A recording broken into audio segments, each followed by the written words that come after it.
Hello children, in physics chapter 8 motion.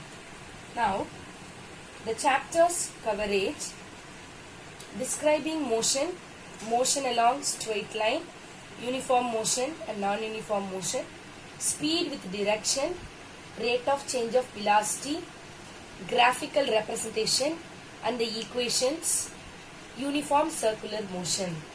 Now what is motion? See, all living and non-living objects and the celestial bodies in this universe are in the state of movement or motion. We know that. In everyday life, we see some objects at rest and others in motion. Here, see, the fish swim, the celestial bodies move, tree at rest and the part of the trees are in motion. See, we often perceive an object to be in motion when its position changes with time. So what is motion? The branch of physics deals with the behavior of moving objects, which is known as mechanics, motion and rest.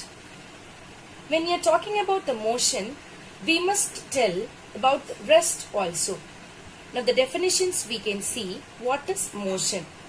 An object is said to be in motion if it changes its position with respect to its surroundings in a given time. What is rest?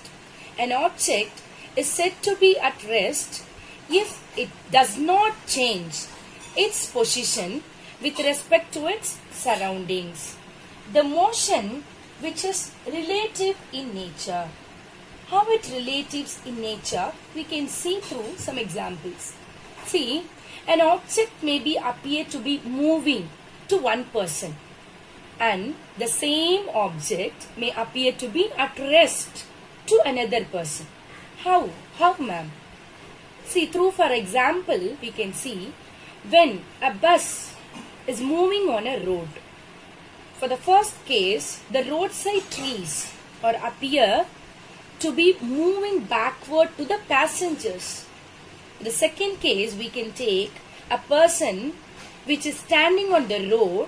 He may find the bus and the passengers moving forward. See, the third case, we can see a person inside the moving bus. What he feels? He feels that his fellow passengers are at rest. By this, we can understand the state of rest and the motion are relative. Right. Now, we can see what is frame of reference. For the moving bodies, a frame of reference which is very, very important. A frame of reference is another object with respect to which we compare an object's position. Look at the figures which is given here. In figure 1, the car is to right of the tree. In figure 2, after 2 seconds, the car is to the left of the tree. As the tree does not move, the car must have moved from one place to another. Therefore, here the tree is considered as the frame of reference or the origin. See, most of the motions are complex. Some objects are moved along straight line. Others may follow curved path. Some may rotate and still others may vibrate. See, in certain cases, we may observe combination of two or more kinds of motions. Sometimes the motion may be erratic and uncontrolled as observed in a flooded river, hurricane. See, we have seen tsunami. Like these are all dangerous motions which may cause havoc. See, in this chapter, we shall confine ourselves to study of motion of objects along straight line. Right? See, now we can see what is distance. See, distance, which is nothing but the travelled by an object, is the length of the actual path. The term is very important. Actual path travelled by the objects. See the example which we have given here, the straight line. Suppose an object starts its journey from O along a straight line O to X. A, B, C are the positions of the object at different instants of time. Let the objects go from O to C and come back to B along the straight line. The total path length covered by the object, which we can take OC plus CB. So OC here what? 100 kilometer, and CB from 100 to 40. That means that distance which is 60, right? 100 minus 40 kilometer. So the total path length here 160 kilometer. This is called distance, which means the total path length. Okay, the distance is a scalar quantity. The SI unit is meter. And also, during the motion of the object, the value of distance can never be 0 or negative. Next, displacement. Displacement. What is displacement, ma'am? Displacement of an object in motion is the shortest distance between initial position and the final position of the object. See, through the example diagram we have given here,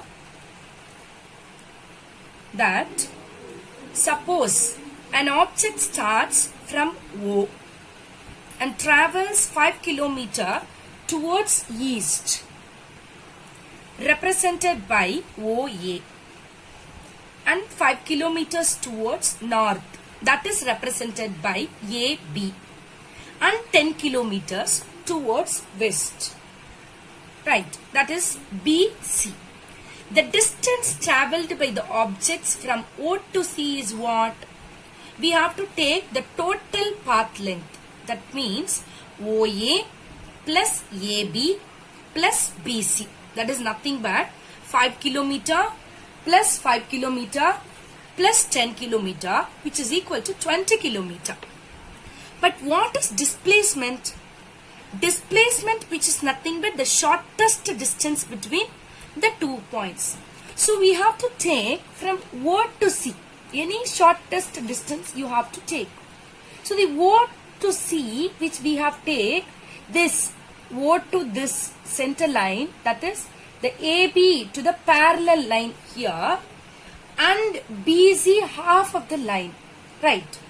So that how can we take that OC, which is nothing but the modulus of OC, that means the hypotenuse value. The OB parallel AB of this line, which is 5 kilometer, we can take. The half of the BC, which is nothing but also 5 kilometer. So both the sides 5 kilometer, which means what is here hypotenuse value? The root of sides, the two sides we have to take, right? As per the Pythagoras theorem, root of 5 square plus 5 square, which is nothing but the root of 50, the value which is 5 root 2 kilometer. So this is one of the simplest example I shared with you, right? Now you understand what is distance and the displacement.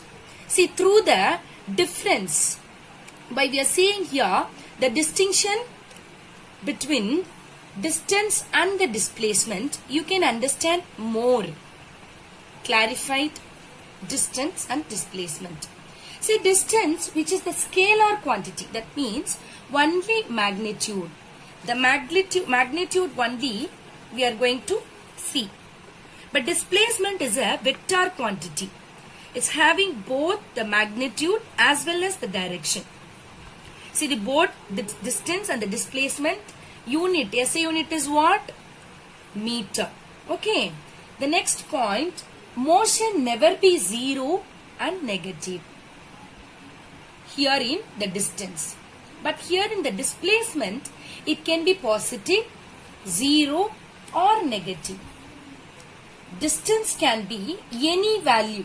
That means from the initial to the end position, the total path length, that is the actual path, is considered as the distance. of an object. But here displacement, which means the shortest distance. So it does not depend upon the actual path. Right. Now see, the magnitude of displacement can never be greater than the distance. It is always less or equal to the distance travelled.